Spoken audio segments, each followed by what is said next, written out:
Usai militer Gerakan Jihad Islam Palestina atau Brigade Al-Quds terlibat bentrok sengit dengan pasukan pertahanan Israel atau IDF.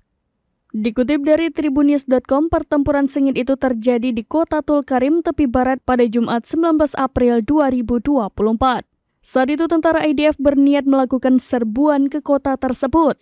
Namun aksi itu dihalau oleh Brigade Al-Quds hingga terlibat baku tembak jarak dekat. Sayangnya, dalam pertempuran itu seorang komandan Brigade Al-Quds cabang Tulkarim meninggal. Adapun ia adalah Muhammad Jabir yang dikenal sebagai Abu Syuja. Tak hanya sebagai komandan Al-Quds, Jabir juga merupakan satu di antara pendiri Gerakan Jihad Islam Palestina. Seusai kematian komandannya, para pejuang Al-Quds langsung melancarkan serangan balas dendam. Akibat kemarahan pejuang Al-Quds, seorang perwira dan 3 tentara Israel mengalami luka berat. Sejumlah tentara Israel sekarat saat berada di Camp Nur Shams di Tulkarim tepi barat.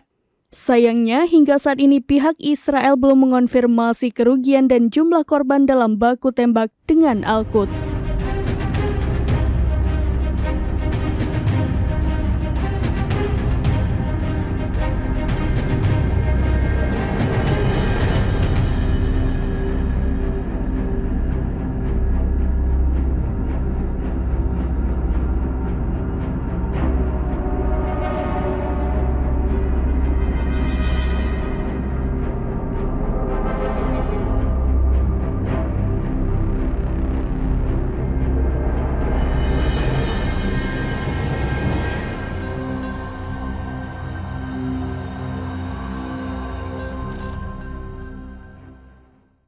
Download Tribun X sekarang, menghadirkan lokal menjadi Indonesia.